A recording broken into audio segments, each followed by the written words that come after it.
بالله من شرور أنفسنا ومن سيئات أعمالنا من يهده الله فلا مضل له ومن يضلل فلا هادي له ونشهد أن لا إله إلا الله وحده لا شريك له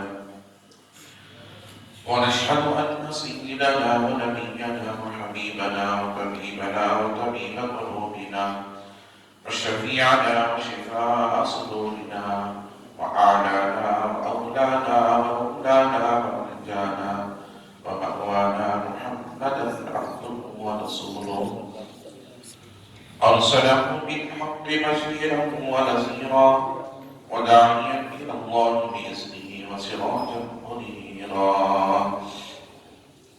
فقد قال الله تبارك وتعالى في القرآن المجيد والفرقان الحميد فأعوذ بالله من الشيطان الرجيم بسم الله الرحمن الرحيم محمد رسول الله والذين معه أشداء على الكفار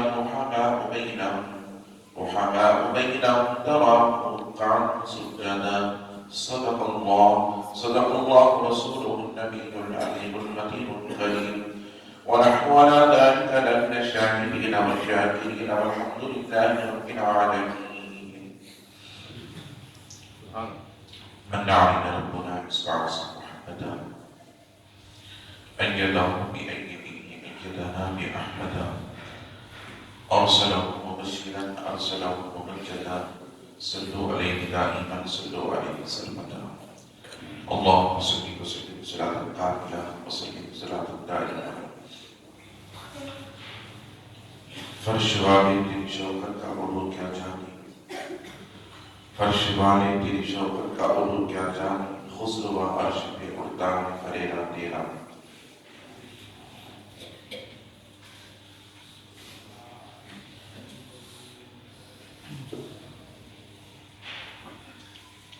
وہ ہر عالم کی رحمت ہے کسی عالم کے رضا ہے یہ ان کی مہربانی ہے کہ یہ عالم پسند آیا.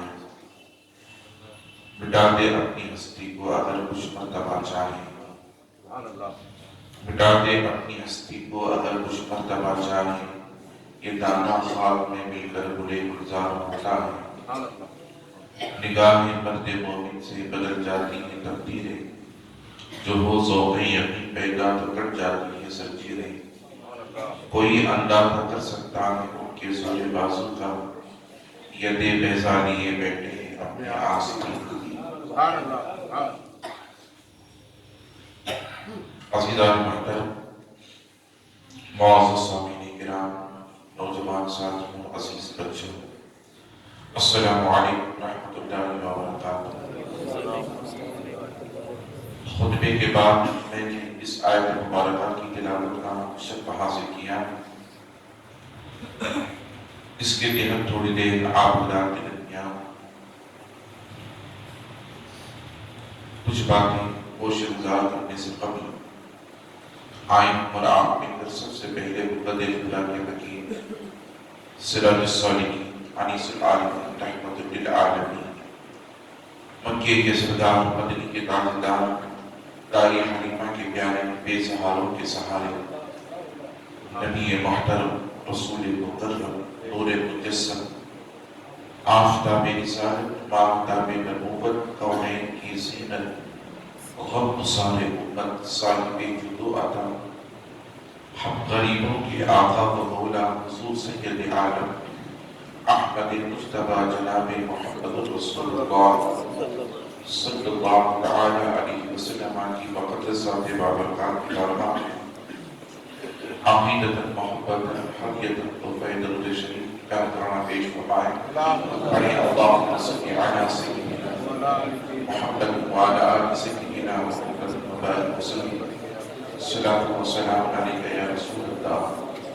نبی اور آل نبی کی بارگاہ میں ایک مرتبہ محبت انداز صلی اللہ علیہ نبی وآلہ صلی اللہ علیہ وسلم. صلاۃ و سلام علیکہ یا نبی اللہ. رسول اور آل رسول کی بارگاہ میں ایک مرتبہ بآواز بلند اللہم صلی علی سیدنا محمد وعلی آلہ الکرام وأصحابه الكرام أجمعين وبارك وسلم عبده لخمسة في بها مر الفضائل الحاكمة المصطفى والمقتدى وبناؤنا والفاطمة فصل يا إلهي كل صعب بحرمة سيد الأبرار سيد يا وسع البمان بيسر ساما مدد قبلہ مدد کعبہ مدد بگرداب بلا افتاد کشتی زاغی خانی شکست رات کشتی بحق خواجہ عثمان ہارونی مدد یا معین الدین چشتی یا اشرف زمانہ زمانی مدد نما درہائے سرا سے کری دے کرم شان۔ اللہ رب العزت کا بھی امتحان و کرم ہے جس نے ہمیں اور آپ اس کے پیارے حبیب دانا حبیب صلی اللہ علیہ وسلم کی امت میں پیدا فرمایا۔ لاکھوں کروڑوں درود و سلام اس کے آخری پیارے رسول علیہ السلام کی مقدس ذات بابرکات پر جن کی خاطر اللہ رب العزت نے تمام کائنات کا وجود بخشا۔ عزیزان محترم، اس سے پہلے کہ میں اس قرآن مقدس کی آیت مبارکہ کی تلاوت کا شرف حاصل کر کے اپنا موضوع سخن بنایا ہے، جمعہ المبارکہ کے دن بیان کے بعد 4 رکعت نماز پڑھنے کے لیے سنت ادا کرنے کے لیے موقع دیا جاتا ہے۔ لہذا جو بھی حضرات وضو خانے میں ہوں یا مسجد کے آس پاس ہوں جہاں میری آواز سنائی دے رہی ہے اور یا مسجد کے اندر داخل ہو رہے ہوں، ان سے گزارش ہے کہ وہ آ کر سیدھے اللہ کے گھر میں بیٹھ جائیں، پھر جب بیان ختم ہو جائے تو 4 رکعت نماز سنت ادا کر لیں۔ لہذا اس سے کیا ہوتا ہے، آپ حضرات کو ابتدا سے لے کر انتہا تک موضوع سخن جو میں نے اپنا عنوان بنایا ہے، اس سے آپ حضرات کو بھرپور سننے اور ابتدا سے لے کر انتہا تک سن کر اپنے دماغوں اور ذہنوں میں بٹھانے کا موقع ملتا ہے۔ لہذا قرآن مجید میں اللہ تبارک و تعالیٰ نے ارشاد فرمایا محمد رسول اللہ، اللہ فرماتا ہے محمد صلی اللہ علیہ وسلم اللہ کے رسول ہیں۔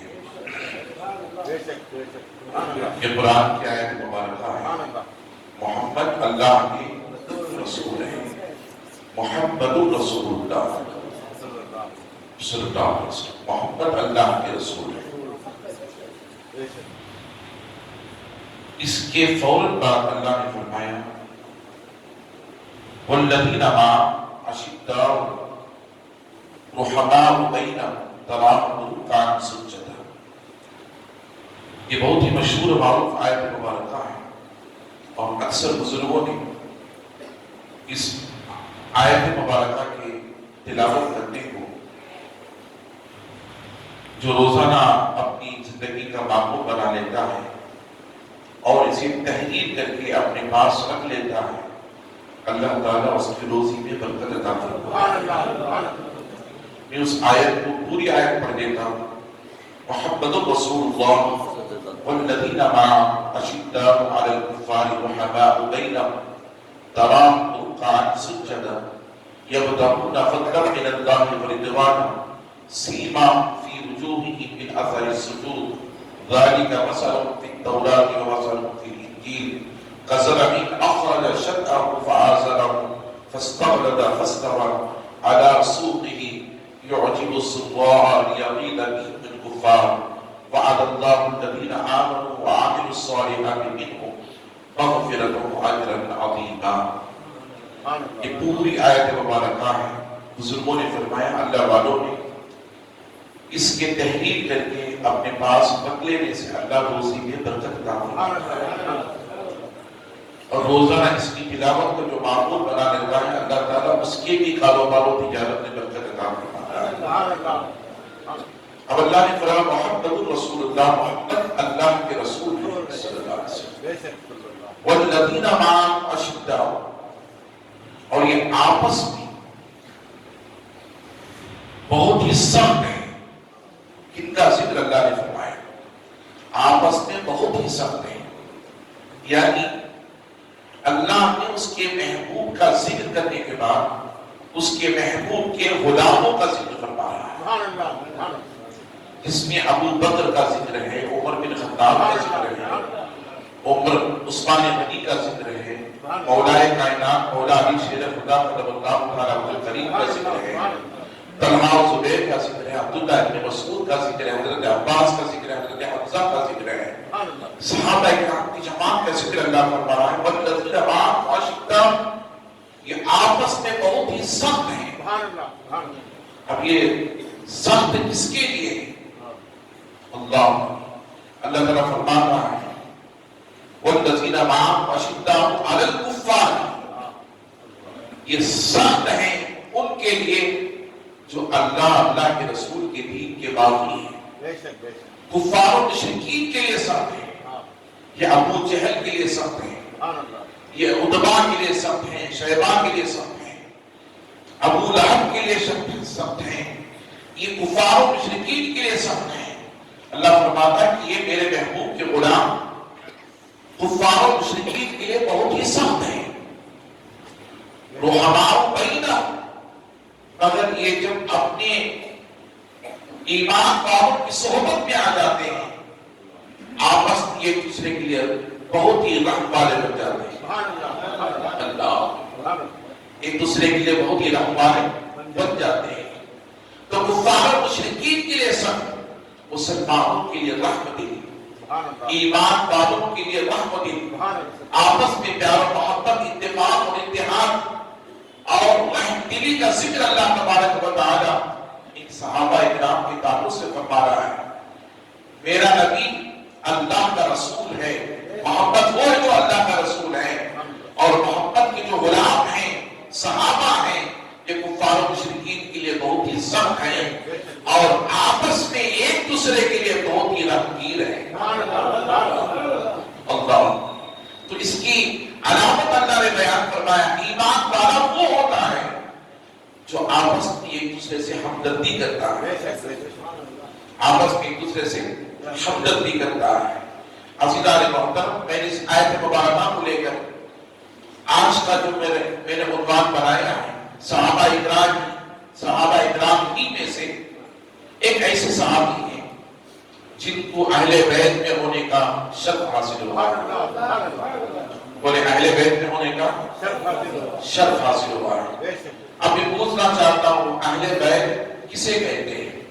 جس کا ذکر اللہ نے قرآن میں فرمایا، انما یرید اللہ لیذھب عنکم الرجس اہل البیت ویطہرکم تطہیرا۔ اہل بیت کا ذکر اللہ نے قرآن میں فرمایا۔ اب اہل بیت کسے کہتے ہیں؟ جس کا ذکر اللہ نے قرآن میں فرمایا، انما یرید اللہ لیذھب عنکم الرجس اہل البیت ویطہرکم تطہیرا۔ اللہ فرماتا بے شک اللہ نے ارادہ کر لیا نبی کے گھر والوں سے،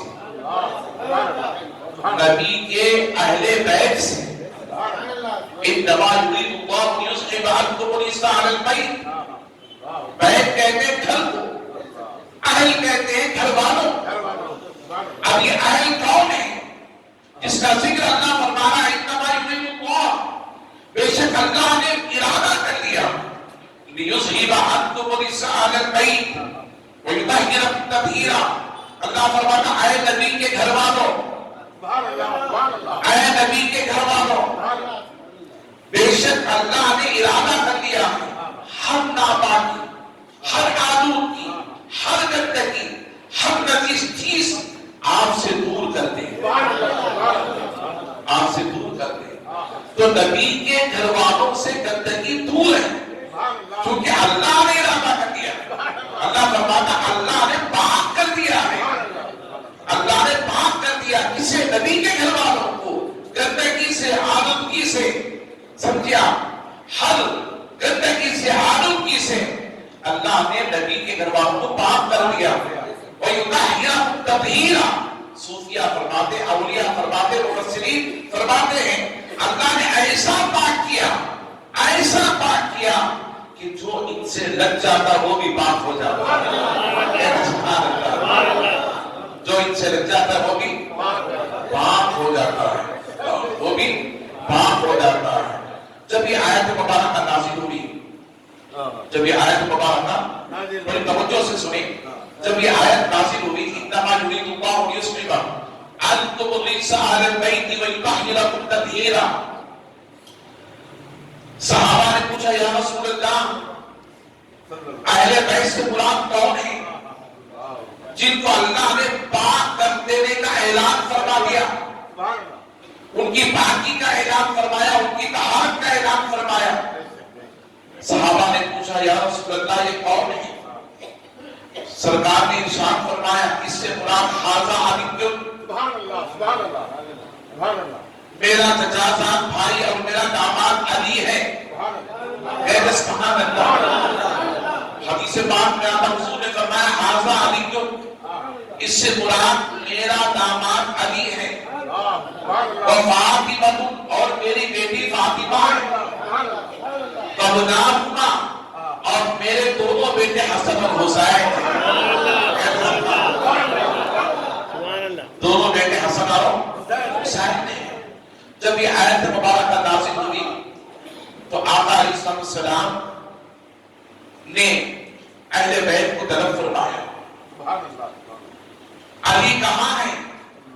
حضرت علی حاضر ہوئے لبیک یا رسول اللہ. میری بیٹی فاطمہ کہاں ہے؟ تو حضرت سیدہ کائنات فاطمہ الزہرا حاضر ہوئے, کہنے لگی یا رسول اللہ لبیک یا رسول اللہ میرے دونوں بیٹے حسن اور حسین کہاں ہیں؟ تو دونوں شہزادوں کو لایا گیا. توجہ سے سنیں گی بات تازہ ہو جائے گا.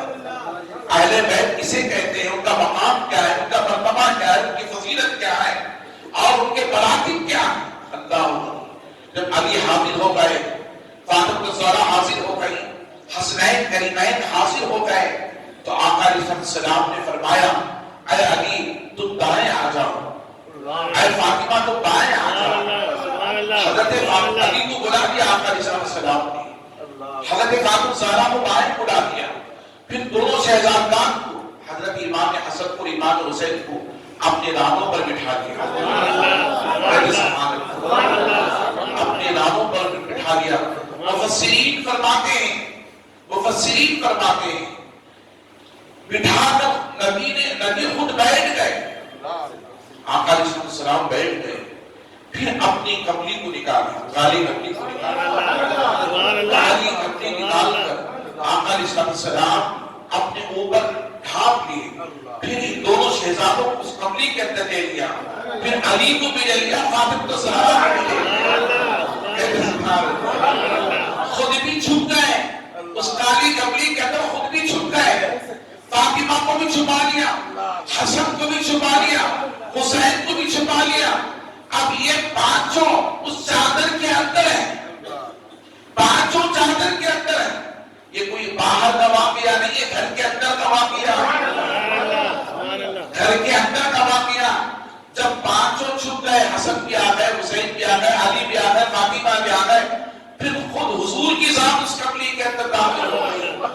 پھر حضور نے فرمایا, پڑھنا شروع فرما دیا اس آیت مبارکہ کو, انما یرید اللہ لیذھب عنکم الرجس اہل البیت ویطہرکم تطہیرا.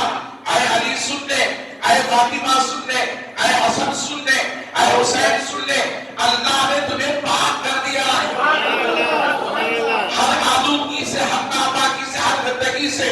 اللہ نے تمہیں پاک کر دیا ہے, اور ایسا پاک کیا ہے, ایسا پاک کیا ہے, تم بھی پاک, اور جو تمہاری صحبت و سنگت اختیار کر لے وہ بھی پاک. اللہ ولی وہ بھی پاک ہے. عزیزان محترم, جب یہ قرآن کی آیت پڑھ رہے تھے تو حضرت ام سلمہ حضور کی زوجہ, سنیں ام سلمہ حضور کی زوجہ, آقا علیہ السلام کی بیوی اور ہماری ماں, جتنی بھی حضور کی بیویاں ہیں, آقا علیہ السلام کی بیویاں ہیں, یہ سارے مومنوں کی مائیں ہیں, قیامت تک آنے والے مسلمانوں کی مائیں ہیں. اللہ نے فرمایا امہات المؤمنین, قرآن کی آیت مبارک آئے محبوب, تمہاری ساری ازواج مسلمان مومنوں کی مائیں ہیں. عزیزان محترم, میں آپ اللہ کو عرض کرنا چاہوں, جب یہ آیت حضور تلاوت فرما رہے تھے انما یرید اللہ لیذھب عنکم الرجس اہل البیت ویطہرکم تطہیرا, تو ام سلمہ دوڑتی ہوئی آئی, دوڑتی ہوئی آئی. حضور کی زوجہ ہماری ماں دوڑتی ہوئی آئی، آنے کے بعد چادر کو اٹھایا، حضور کی چادر کو اٹھایا، اٹھا کر اپنا سر قبلی کے اندر لے لیا۔ حضور نے فرمایا جیسے اندر قبلی کے اندر ام سلمہ نے اپنی چادر کو لیا، لینے چادر کے اندر اپنے سر کو لیا ام سلمہ نے، تو حضور نے چادر کو اپنے ہاتھ میں لیا، ام سلمہ سے کہا اے ام سلمہ حج جاؤ، حج جاؤ، حج جاؤ۔ تو حضرت ام سلمہ نے کہا یا رسول اللہ کیا میں اہل بیت میں سے نہیں ہوں؟ کیا میں اہل بیت میں سے نہیں ہوں؟ تو حضور نے فرمایا یقیناً تم اہل بیت میں سے ہو، تم گھر والوں، تم میری گھر والی ہو، مگر ان 5 تن میں سے نہیں ہو، ان 5 تن میں سے نہیں ہو۔ اللہ غنی، جس کا ذکر اللہ نے فرمایا انما یرید اللہ لیصلح النساء علی البیت ویطہرکم تطہیرا، اے ام سلمہ ضرور تم میری زوجہ ہو، میرے گھر والی ہو، مگر ان میں سے تم نہیں ہو، شامل نہیں ہو، چونکہ یہ 5 تن ہیں جن کو پنجتن کہا جاتا ہے، جن کو پنجتن کہا جاتا ہے۔ لوگ یہ پنجتن کے تعلق سے شک و شبہات کرتے ہیں، یہ پنجتن کہاں سے آئے، یہ کون ہیں، یہ کدھر سے آئے ہیں۔ عزیزان محترم، رب کی عزت کی قسم یہ پنجتن نہ ہوتے تو کائنات نہ ہوتی، انہیں کا صدقہ ہے جو کائنات ہے۔ اللہ کے حبیب فرماتے ہیں الحسن والحسین سیدہ شباب اہل الجنہ، الفاطمہ سیدہ شباب اہل الجنہ۔ یاد رکھیں حضور فرماتے ہیں میری بیٹی فاطمہ جنت کی تمام عورتوں کی سردار ہے، اور میرے دونوں شہزادگان حسن اور حسین جنت کی تمام نوجوانوں کے سردار ہیں۔ تو عزیزان محترم، اب جنت میں وہی داخل ہوگا جو سرداری کو قبول کرے گا، جنت میں وہی داخل ہوگا جو سرداری کو قبول کرے گا۔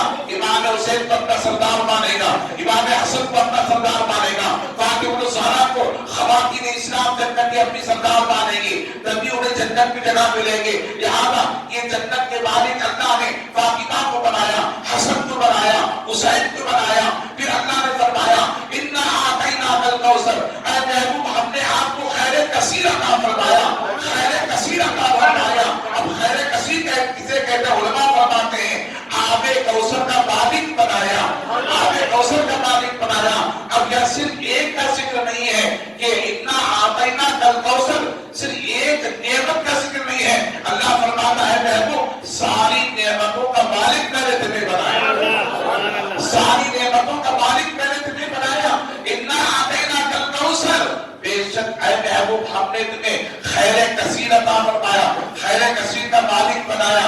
عزیزان محترم، میں آپ اللہ کو بتانا چلوں اسی آیت کو لے کر امام عشق و محمد فاضل بریلوی کی اعلیٰ حضرت نے جھوم کر کہا میں تو مالک ہی کہوں گا میرے مالک کے حبیب، میں تو مالک ہی کہوں گا ہو میرے مالک کے حبیب، یعنی محبوب اور محیط میں نہیں میرا میرا۔ عزیزان محترم، میں آپ اللہ کو بتانا چلوں اللہ کے حبیب کو اللہ نے جنت کا مالک بنایا، اہل بیت کو جنت کا مالک بنایا۔ عزیزان محترم، حتیٰ کہ امتیں تو امتیں، میرے آقا ارشاد فرماتے ہیں قیامت کے دن مجھ سے پہلے کوئی نبی جنت شفاعت کا دروازہ نہیں کھٹکھٹائے گا، میری شفاعت سے پہلے کسی کی شفاعت قبول نہیں کی جائے گی۔ آدم علیہ السلام سے عیسیٰ علیہ السلام تک کسی کی شفاعت قبول نہیں کی جائے گی۔ عزیزان محترم، درود شریف پڑھیں اللہم صلی علی سیدنا نبینا کریمنا مولانا محمد وعلی وسلم صلاۃ و سلام علیک یا رسول اللہ۔ میں عرض کر رہا تھا حضرت ام سلمہ سے میرے آقا نے ارشاد فرمایا ام سلمہ ہٹ جاؤ، ام سلمہ ہٹ جاؤ۔ یہ 5 تن ہے، اسی 5 تن کو پنجتن کہا جاتا ہے، حسن کو پنجتن میں شامل کیا جاتا ہے، حسین کو پنجتن میں شامل کیا جاتا ہے۔ میں آپ سے پوچھنا چاہتا ہوں ایک نبی ہے اور دوسرے 4 ہیں اشخاص ہیں، نبی کے ساتھ 4 اشخاص ہیں۔ یہ فارسی کا جملہ ہے، آپ علماء سے پوچھیں پنجتن یہ فارسی کا جملہ، پنجتن یہ فارسی کا جملہ، لہذا پنجتن کہتے ہیں 5 تن کو، 5 تن کو پنجتن کہا جاتا ہے۔ ایک نبی کا تن، دوسرا فاطمہ الزہرا کا تن، تیسرا حضرت علی کا تن، چوتھا امام حسن کا تن، 5واں امام حسین کا تن۔ اب تن کسے کہتے ہیں؟ جسم کو کہتے ہیں، تن کسے کہتے ہیں؟ جسم کو کہتے ہیں۔ لہذا ہم عربی میں جسم کہتے ہیں، فارسی میں تن کہتے ہیں. عزیزان محترم بہت سے اردو کے اندر عربی کے جملے آئے ہیں, بہت سے اردو کے اندر فارسی کے جملے آئے ہیں, بہت سے اردو کے اندر سنسکرت کے جملے آئے ہیں, بہت سے اردو کے اندر ہندی کے جملے آئے ہیں. اسی تمام زبانوں کے زبان کا نام اردو ہے, لہذا اردو کہتے ہیں تمام زبانوں کی ایک زبان کو, جس کے اندر انگلش بھی ہو, ہندی بھی ہو, سنسکرت بھی ہو, عربی بھی ہو, فارسی بھی ہو, تمام زبانیں جس کے اندر شامل کی گئی, اسی زبان کو اردو زبان کہا جاتا ہے. اسی لیے یہ بڑی میٹھی زبان ہے, اسی لیے بڑی میٹھی زبان ہے. میرے آقا نے ارشاد فرمایا, سنیں یہ میٹھی زبان کہاں بنی, کہاں بنی, کسی اور ملک میں نہیں بنی, ہندوستان میں بنی, ہندوستان میں بنی. جس ہندوستان کے تعلق سے میرے آقا نے ارشاد فرمایا, اے صحابہ سنو, مجھے ملک ہند سے جنت کی خوشبو آتی ہے, مجھے ملک ہند سے جنت کی خوشبو آتی ہے. عزیزان محترم ہم خوش نصیب ہیں, یہ خواجہ کا ہندوستان ہے, یہ خواجہ کا ہندوستان ہے. جتنے راجا ہیں وہ ختم ہو گئے اور آئیں گے وہ بھی ختم ہو جائیں گے, اور خواجہ قیامت تک باقی رہیں گے, خواجہ قیامت تک باقی رہیں گے. اسی لیے میرے رب نے جب خواجہ غریب نواز پردہ ہوئے دنیا سے کوچ کر گئے, تو اس وقت نورانی لفظوں سے پیشانی پر لکھا تھا, خواجہ حبیب اللہ. پوچھے کسی عالم دین سے, کسی مفتی سے, پوچھے کسی مفسر سے, پوچھے کسی محدث سے, کسی شخص کے انتقال کے بعد کیا اس کی پیشانی پر کوئی چیز لکھی گئی تھی؟ نہیں. دنیا میں صرف ایک شخص کے پیشانی پر لکھی گئی تھی, جسے خواجہ غریب النواز کہتے ہیں, عطائے رسول کہتے ہیں, نائب رسول کہتے ہیں. عزیزان محترم اس خواجہ غریب النواز کی پیشانی پر لکھا تھا خواجہ حبیب اللہ, جس کا معنی ہے سنیں یہ اللہ کا حبیب ہے. خواجہ حبیب اللہ, یہ اللہ کا حبیب. ماتا کی حب اللہ, ماتا کی حب اللہ, یہ اللہ کی محبت میں بڑا ہے, یہ اللہ کی محبت میں بڑا ہے. سنیں اللہ کی محبت میں مرنے والا, اللہ فرماتا وَلَا تَقُولُوا لِمَن يُقْتَلُ فِي سَبِيلِ اللَّهِ أَمْوَاتٌ بَلْ أَحْيَاءٌ وَلَٰكِن لَّا تَشْعُرُونَ. وہ لوگ جو اللہ کی راہ میں مارے جاتے ہیں, اللہ کی راہ میں مارے جاتے ہیں, اپنے نفس کو قربان کر دیتے ہیں, شہید ہو جاتے ہیں, اپنی زندگی کو اللہ کی راہ میں لگا دیتے ہیں. اللہ فرماتا وَلَا تَقُولُوا لِمَن يُقْتَلُ فِي سَبِيلِ اللَّهِ أَمْوَاتٌ. وہ لوگ جو اللہ کی راہ میں مارے جاتے ہیں انہیں مردہ نہ کہو. ایک نوجوان بچہ میرے پاس آیا, اس نے مجھ سے پوچھا کہ مولانا کیا اولیاء قبروں میں زندہ ہوتے ہیں, اولیاء قبروں میں زندہ ہوتے ہیں؟ میں نے کہا سن, زندہ ہی نہیں ہوتے. لوگ جب ان کی بارگاہ میں پہنچتے ہیں ان کے دل مردہ ہوتے ہیں تو ان کے دلوں کو زندہ کر دیتے ہیں. ان کی زندگی ایسی ہوتی ہے, ان کی زندگی ایسی ہوتی ہے جو مرے ہوئے دل ان کے پاس جاتے ہیں. اگر واقعی وہ اپنے دلوں کو زندہ کرنا چاہتے ہیں, رب کی عزت کی قسم اولیاء کی دلوں کو زندہ کر دیا. اسی لیے تو میرا خواجہ نے فرمایا, کس کے تعلق سے؟ حضرت داتا گنج بخش علی حجوری کے تعلق سے. کیا فرمایا؟ جب خواجہ غریب نواز غوث اعظم کی بارگاہ سے نکلے, وہ ذات بھائی تھے, غوث اعظم خواجہ غریب نواز آپس سے دو ذات بھائی, آپس سے دو ذات بھائی. 40 دن تک غوث اعظم نے غریب نواز کو اپنی خانقاہ میں رکھا. کتنے دنوں تک؟ 40 کا عدد بہت ہی متبرک ہے. اسی لیے اہل سنت کوئی انتقال کرتا ہے اس کا 40واں کرتے ہیں, پیدا ہوتے ہیں اسے چھلا کرتے ہیں. اگر کسی کا انتقال ہوتا ہے تو لہذا ان کا چہلم کرتے ہیں. عزیزان محترم پھر عرس کرتے ہیں. اسی طرح اس کا چہلم ہی کا نام عرس ہے. پھر جو ہے تکلیفوں کی وجہ سے کہ ہر 40ویں دن تکلیفوں کی وجہ سے عرس نہیں کر سکتے, اس لیے سال میں ایک مرتبہ عرس کرنے کا حکم صادر کر دیا گیا. عزیزان محترم ورنہ ہر 40ویں دن جو ان کا عرس منانا چاہیے تھا, مگر یاد رکھیں 40واں دن بڑا ہی متبرک ہے, بہت ہی محترم اور مبارک دن ہے 40واں. اسے 40واں حضرت عمر بن خطاب جب اسلام قبول کیے تھے, یاد رکھ لیں یہ بھی 40ویں مسلمان تھے.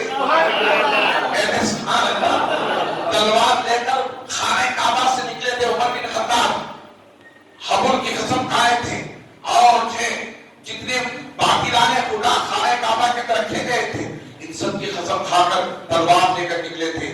قسم ہے معبودان باطل، میں تمہاری قسم کھاتا ہوں کہ آج جب تک محمد عربی کا سر قلم نہیں کروں گا اس وقت تک واپس نہیں آؤں گا۔ میان سے تلوار نکالے ہوئے تھے عمر بن خطاب رضی اللہ تعالیٰ عنہ، بتوں کی قسم کھا کر نکلے تھے۔ یہاں عمر بن خطاب تلوار نکال کر کہہ رہے ہیں کہ میں محمد عربی کا سر قلم کروں گا، میں انہیں آج مات دے دوں گا، شکست دے دوں گا۔ ادھر حضور عربی حضور محمد عربی صلی اللہ علیہ وسلم ہاتھ اٹھا کر رب کی بارگاہ میں عرض کر رہے مولا یا تو عمر بن حشام کو دے دے یا عمر بن خطاب کو دے دے۔ میرا مولا فرماتا ہے اے جبرائیل جا میرے محبوب سے کہے عمر بن خطاب چاہتا ہے یا عمر بن حشام چاہتا ہے۔ جبرائیل نبی کی بارگاہ میں آئے، یا رسول اللہ، اللہ فرماتا ہے آپ نے دو لوگوں میں سے کسی ایک کو مانگا ہے، عمر بن حشام یا عمر بن خطاب کو۔ عمر بن حشام ابو جہل کو کہتے ہیں، ابو جہل کو کہتے ہیں۔ عزیزان محترم یہ ہاتھ دے کے رب تبارک و تعالیٰ اپنے محبوب کی مرضی چاہ رہا ہے۔ اللہ فرماتا ہے محبوب میں تمہیں اتنا دوں گا کہ تم راضی ہو جائے، تم راضی ہو جائے گے۔ ساری دنیا خدا کو راضی کرنے چلی ہے، رب محبوب کو راضی کر رہا ہے۔ آپ کا رب تمہیں اتنا دے گا کہ تم راضی ہو جاؤ گے۔ آپ اٹھائے ہوئے ہیں مولا عمر بن خطاب کو عطا فرما دے یا عمر بن حشام کو عطا فرما دے۔ آواز آتی ہے اے محبوب تجھے عمر بن خطاب چاہیے یا عمر بن حشام چاہیے، تو محبوب مصطفیٰ کہتے ہیں اللہ کے حبیب فرما دے مولا تو مجھے عمر بن خطاب عطا فرما دے، عمر بن خطاب عطا فرما دے۔ یا عمر تیرے نبی کا سر قلم کر دوں گا، نبی کو شکست دے دوں گا، مار دے دوں گا۔ وہاں مصطفیٰ کہہ رہے عمر میں تیرے کفر کو شکست دے دوں گا، میں تیرے کفر کو ختم کر دوں گا۔ ادھر عمر کہہ رہے میں نبی کا سر کا قلم کر دوں گا، یہاں مصطفیٰ فرما رہے اے عمر سن میں تیرے کفر کو ختم کر دوں گا، تیرے کفر کو ختم کر دوں گا۔ کہے تھے ختم کرنے کے لیے اللہ نے جانے کے بعد یہاں مصطفیٰ نے مانگ لیا تھا، عمر بن خطاب کو مانگ لیا تھا۔ گئے جانے کے بعد جو اللہ کے حبیب کی بارگاہ میں پہنچے تو خدموں پر گر گئے، خدموں پر گر گئے۔ راستے کا بھی ایک واقعہ ان کی بہن اور ان کی بہن کا وقت کا تقاضا ہے، پھر کبھی کسی موقع پر بتاؤں گا عمر بن خطاب نے اسلام کیسے قبول کیا۔ یہ تو بہانہ تھا ورنہ مصطفیٰ نے مانگا تھا، مصطفیٰ نے مانگا تھا۔ اللہ جا کر خدموں پہ گر گئے اور آواز تھی، دروازے پہ آواز تھی۔ اللہ یاد رکھ لیں کسی صحابی کے اسلام قبول کرنے پر نعرہ نہیں لگایا گیا، کسی صحابی کے اسلام قبول کرنے پر نعرہ نہیں لگایا سوائے عمر بن خطاب، سوائے عمر بن خطاب کے، جو اس لیے کہ ان کا مقام ایسا تھا، مرتبہ ایسا تھا، بلندی ایسی تھی، عظمت ایسی تھی، رفعت ایسی تھی، قربت ایسی تھی، محبت ایسی تھی، علم ایسا تھا، خدا اور اس کے رسول سے قربت ایسی تھی۔ اللہ کے حبیب فرماتے ہیں مجھ پر نبوت کا دروازہ بند، اگر میرے بعد کوئی نبی آتا تو عمر بن خطاب نبی ہوتا۔ کہتے سبحان اللہ، عمر بن خطاب نبی ہوتا۔ حضرت عمر بن خطاب گئے خدموں پہ گرے، اسلام قبول فرما لیا۔ تب صحابہ نے نعرہ پکارا، نعرہ تکبیر اللہ اکبر، نعرہ تکبیر اللہ اکبر۔ صحابہ نے نعرہ پکارا۔ عزیزان محترم اپنے عمر بن خطاب نے اسلام قبول کیا تو یاد رکھیں یہ 40ویں مسلمان تھے، یہ 40ویں مسلمان تھے۔ 40واں عدد بڑا محبوب ہوتا ہے۔ درود شریف پڑھے اللہم صلی علی سیدنا شفیعنا حبیبنا مولانا محمد بن وسلم صلی اللہ علیہ وسلم، والسلام علیکہ یا رسول اللہ۔ عزیزان محترم میں عرض کر رہا تھا خواجہ غریب نواز علی رحمت الرضوان غوث اعظم کی بارگاہ سے نکل کر جب ہندوستان کی طرف لوٹنے لگے تو غوث اعظم نے پوچھا اے معین الدین تمہارا جانے کا کہاں جانے کا ارادہ ہے؟ تو خواجہ غریب نواز نے کہا مجھے میرے نانا جان نے ملک ہند کو جانے کے حکم صادر فرمایا ہے، ملک ہند کو جانے کا حکم صادر فرمایا۔ تو غوث اعظم نے فرمایا معین الدین سنو، ہندوستان کی سرحد پر خدا کا شیر سو رہا ہے، یہ خدا کا شیر سو رہا ہے۔ غوث اعظم کے زمانے سے پہلے کے بزرگ امام حسین کی اولاد سیدنا داماد بن بشاری حجری علیہ رحمۃ الرضوان لاہور لاہور کی سرزمین پر پاکستان جو ابھی بٹا نہیں تھا، ہندوستان کا حصہ تھا، عزیزان محترم، اس کی سرحد پر اللہ کے ولی، نبی کے گھر والے، اہل بیت میں سے امام حسین کے اولادوں میں سے سیدنا داتا گنج بخش علی حجویری علیہ الرحمہ آرام فرما رہے تھے.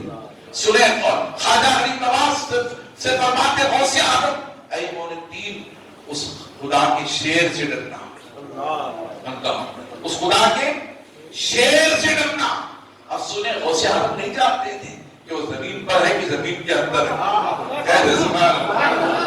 غوث اعظم نہیں جانتے تھے، غوث اعظم جانتے تھے، تبھی تو فرمایا زمین کے اندر خدا کا شیر سنا، اس سے ڈرنا. تو گویا پتہ یہ چلا غوث اعظم کا عقیدہ لے کر چلا ہر سنی اگر اپنے آپ کو سنی کہتا تو اسے غوث اعظم کا عقیدہ لینا پڑے گا، تبھی وہ سنی ہوگا. غوث اعظم ہر ولی کو زندہ جانتے ہیں. کہتے سبحان اللہ. ارے ہم تھا جو کہتے سبحان اللہ. غوث اعظم ہر ولی کو زندہ جانتے ہیں. ہر سنی کے خدا کے ولی کو زندہ جاننا چاہیے. اللہ فرماتا وَلَا تَقُولُوا لِمَن يُقْتَلُ فِي سَبِيلِ اللَّهِ أَمْوَاتٌ، وہ لوگ جو اللہ کی راہ میں مارے جاتے ہیں انہیں مردہ مت کہو بلکہ وہ زندہ ہے. وَلَٰكِن لَّا تَشْعُرُونَ، تم کی زندگی کو سمجھ نہیں.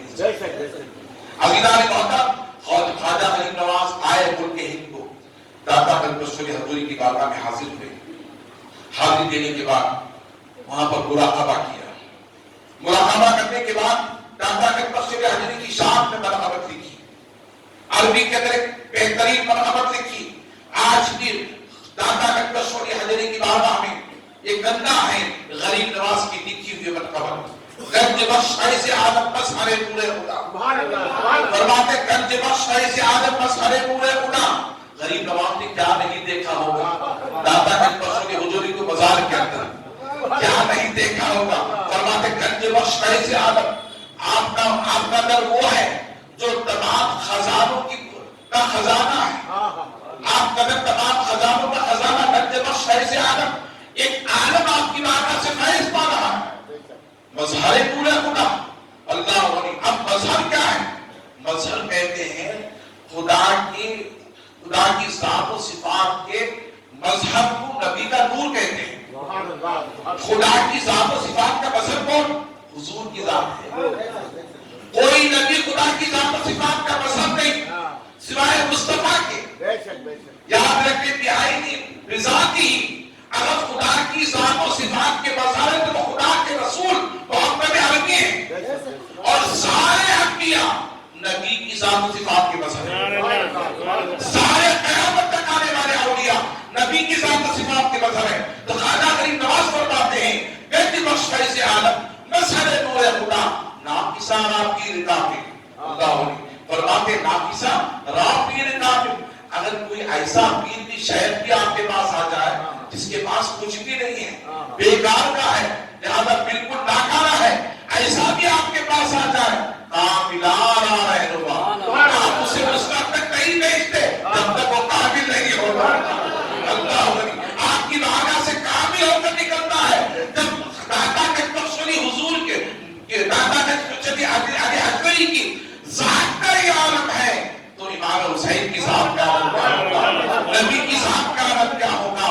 عزیزان محترم، درود شریف پڑھے اللہم صلی علی سیدنا سیدنا حبیبنا مولانا محمد مبارک وسلم صلی اللہ علیہ سلام و سلام علیکہ یا رسول اللہ صلی اللہ علیہ وسلم. اللہ قرآن میں فرماتا ہے محمد رسول اللہ، محمد اللہ کے رسول ہیں. والذین معه اشداء علی الکفار رحماء بینہم. یہ میرے محبوب کے غلام صحابہ فاروق مشرکین کے لیے تو بڑے سخت ہیں مگر آپس میں مومن مسلمانوں کے لیے بڑے رحم دل ہیں.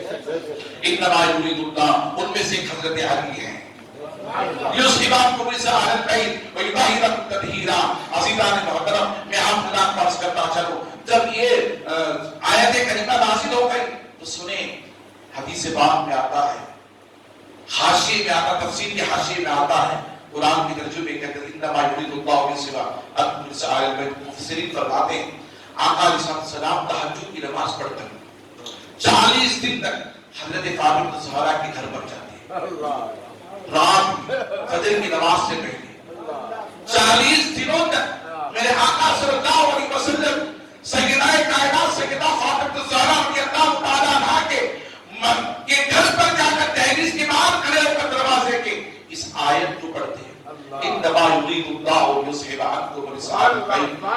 وطاہرکم تطہیرا. اللہ جس کے در پر خود مصطفیٰ جائے اس سیدہ کائنات کا مقام کیا ہوگا؟ اس سیدہ کائنات کا مقام کیا ہوگا جس کے در پر مصطفیٰ جائے؟ عزیزان محترم وہ علی کا مقام کیسا ہوگا جس مصطفیٰ نے اپنی شہزادی اپنے رخت جگر کو علی کی نکاح میں دیے ہیں. عزیزان محترم مولا کائنات کے نکاح میں دیے ہیں. درود شریف پڑھے اللہم صلی علی سیدنا شفیعنا حبیبنا مولانا محمد مبارک سرکار صلاۃ و سلام علیک یا رسول اللہ. میرے آقا اس آیت کو پڑھنے کے بعد کہتے ہیں الصلاۃ الصلاۃ، اے فاطمہ نماز کے لیے اٹھو، نماز کی پابندی کرو، نماز کی پابندی کرو. 40 دن تک مصطفیٰ فاطمہ الزہرا کی دہلیز پر جا کر اس آیت کو پڑھ کر نماز کی دعوت دیتے ہیں، نماز کی دعوت دیتے ہیں. عزیزان محترم حضرت علی نے اسلام کیسے قبول فرمایا؟ حضرت علی نے اسلام کیسے قبول فرمایا؟ وہ علی جس کے در کے گدا ہے ولی، وہ علی جس کے در کے گدا ہے ولی، سبحان اللہ، بے شک سبحان اللہ، اس کی نافذ حکومت پہ لا سکتا. عزیزان محترم حضرت علی نے اسلام کیسے قبول فرمایا؟ سنیں، حضرت علی کی عمر 10 سال کی تھی. مردوں میں سب سے پہلے اسلام قبول کرنے والے ابو بکر صدیق، عورتوں میں سب سے پہلے اسلام قبول کرنے والے حضرت خدیجہ کبریٰ رضی اللہ تعالی عنہا، بچوں میں سب سے پہلے اسلام قبول کرنے والے حضرت مولا کائنات مولا علی شریف قدر اللہ تعالی عنہ کریم. حضرت علی کرم اللہ تعالی عنہ کریم اپنے باپ کے گھر میں نہیں تھے، ابو طالب کے گھر میں نہیں تھے. ان کی پرورش کی کفالت حضور نے اٹھائی. حضرت علی کی پرورش کی کفالت حضور نے اٹھائی. جب پہلے شادی کا زمانہ آیا، تندرستی آ گئی، غربت اور فاقہ کا وقت آ گیا، تو حضور علیہ السلام حضرت عباس کے پاس گئے. جانے کے بعد کہا چچا جان آپ جانتے ہیں پہلے شادی ہے، تندرستی فقر و فاقہ ہے. میرے چاچا ابو طالب کے گھر میں تندرستی ہے، اولاد زیادہ ہے، چلے چل کر ایک ایک بچہ ہم اپنے حوالے کر لیں، ہم اپنے واقعات کر لیں، ان کی پرورش کی ہم ذمہ لے لیں. حضرت عباس نے کہا بیٹا اے محمد صلی اللہ علیہ وسلم چلو چل کر جے ابو طالب میرے بھائی کے بچوں کو ہم اپنی کفالت میں لے لیں. حضرت عباس ابو طالب کے گھر کو گئے. جانے کے بعد حضرت ابو طالب سے کہا کہ بھائی جان آپ ایک بچہ مجھے دے دیں تاکہ میں اس ایک بچے کی کفالت اٹھاؤں. تو حضرت ابو طالب نے حضرت جعفر رضی اللہ تعالی عنہ کو دیا. اسے دیا حضرت جعفر رضی اللہ تعالی عنہ کو دیا. اور حضرت علی سے حضرت عباس نے کہا اے بھتیجے محمد تم کس بچے کو لوگے؟ میں جانتا ہوں تم کس بچے کو لوگے. حضرت عباس نے کہا یقیناً تم علی ہی کو لوگے، یقیناً تم علی ہی کو لوگے. تو حضرت محمد عربی صلی اللہ علیہ وسلم نے کہا اے چچا جان ہاں میرا دل چاہتا کہ میں علی کی کفالت اٹھاؤں، میں علی کی کفالت اٹھاؤں. حضرت علی کو حضور نے لے لیا، اپنے گود لے لیا. آقا علیہ السلام اپنے گھر لے گئے خدیجہ کبریٰ کے گھر. پھر کہا خدیجہ سے کہ آئے خدیجہ میرا بھائی علی آج میرے گھر میں رہے گا، آج سے ہماری کفالت میں رہے گا، ہماری پرورش میں رہے گا. لہٰذا وہ پڑھتے پڑھتے جب 10 سال کے ہوئے حضرت علی دیکھ رہے تھے حضور رات میں نماز پڑھتے تھے. اعلان نبوت کے بعد رات میں نماز پڑھتے تھے اور حضور جب نماز کے لیے کھڑے ہوتے تھے حضرت خدیجہ پیچھے کھڑی ہو جاتی تھی. حضور رکوع کرتے تو خدیجہ بھی رکوع کرتی تھی، حضور قیام کرتے تو خدیجہ میں قیام بھی آ جاتی، حضور سجدے میں جاتے تو خدیجہ کبریٰ بھی سجدے میں چلی جاتی. اور آقا علیہ السلام جب قیدے میں بیٹھتے تو قیدے میں بیٹھ جاتی تھی، حضور سلام کرتے تو خدیجہ کبریٰ بھی سلام کرتی تھی. یہ حضرت علی نے کبھی نہیں دیکھا تھا، ایسا منظر کبھی نہیں دیکھا تھا، یہ طریقہ کبھی نہیں دیکھا تھا، یہ بات کبھی نہیں دیکھی تھی. جب نماز سے فارغ ہو گئے تو یہ منظر عجیب لگا حضرت علی کرم اللہ وجہہ کریم کو اور بڑا محبوب لگا. حضرت علی نے پوچھا یا رسول اللہ اے محمد عربی صلی اللہ علیہ وسلم آپ بتائیں یہ کون سا طریقہ ہے جسے آپ نے اپنایا ہے، یہ کیا چیز ہے؟ تو اللہ کے حبیب نے فرمایا اے علی سن یہ اس رب کی عبادت ہے جس رب نے مجھے محمد عربی بنا کر دیا. یہ اس رب کی عبادت ہے جس رب نے مجھے محبوب بنا کر دنیا میں نازل فرمایا۔ عزیزان محترم، پھر حضرت علی نے کہا ٹھیک ہے، کیا میں بھی نماز پڑھ سکتا ہوں؟ میں بھی نماز پڑھ سکتا ہوں؟ حضرت علی کو حضور نے فرمایا پڑھو گے مگر پہلے اسلام قبول کرو گے، پڑھو گے مگر پہلے اسلام قبول کرو گے۔ اور یاد رکھیں نماز ایمان کی علامتوں میں سے علامت ہے، اسی لیے اہل محبت کہتے، اہل ایمان کہتے نماز ہر جگہ نہیں ہوتی۔ علی کو بھی نماز پڑھنا پڑا، پھر ایمان لانا پڑا۔ لوگ کہتے ہیں یہاں بھی مسلمان ہے، وہاں بھی مسلمان ہے، یہاں بھی نماز ہے، وہاں بھی نماز ہے۔ یاد رکھیں کربلا میں امام حسین کے پڑاؤ میں بھی نماز ہوتی تھی، یزید کے پڑاؤ میں بھی نماز ہوتی تھی، وہاں بھی اذان ہوتی تھی، یہاں بھی اذان ہوتی تھی۔ میں پوچھنا چاہتا ہوں حق پر کون تھے؟ کس کے پیچھے نماز ہوتی تھی؟ بولے کس کے پیچھے نماز ہوتی تھی؟ امام حسین کے پیچھے کھڑے ہونے والوں کی نماز ہوتی تھی یا شبرے لہید کے پیچھے کھڑے ہو کر نماز پڑھنے والوں کی نماز ہوتی تھی؟ عزیزان محترم، یقیناً ہر شخص پیدا پڑے گا نبی کے شہزادے حسین کی صحبت میں رہ کر نماز پڑھنے والوں کی ہی نماز ہوتی ہے۔ قتل حسین اصلی میں مرگ یزید ہے، اسلام زندہ ہو کر ہے کربلا کے۔ لہذا نماز ایمان کے علامتوں سے ایک علامت ہے، یاد رکھیں اس علامت کو یاد رکھیں۔ سب مل کر کے بولے کیا بولے؟ نماز ایمان کے علامتوں میں سے ایک علامت۔ بولے نماز ایمان کی علامتوں میں سے ایک علامت۔ نبی علیہ السلام سے علی نے پوچھا یا رسول اللہ کیا میں نماز پڑھ سکتا ہوں؟ تو حضور نے فرمایا اس وقت تک نہیں پڑھو گے جب تک تم اسلام کو مومن نہیں ہو جاؤ گے، ایمان نہیں لے کر کے آؤ گے۔ اس کے بعد کے واقعے انشاءاللہ آئندہ جواب میں آپ کے سامنے رکھوں گا۔ اللہ تعالیٰ ہمیں اور آپ کو نمازی بنا دے، دین پر استقامت عطا فرما دے، شریعت مطالعہ پر گامزن فرما دے۔ اللہ ہر مسلمان کے دلوں میں ایک دوسرے کی محبت و اخوت پیدا فرما دے۔ وآخر دعوانا الحمدللہ رب العالمین۔ سنت عطا فرما دے۔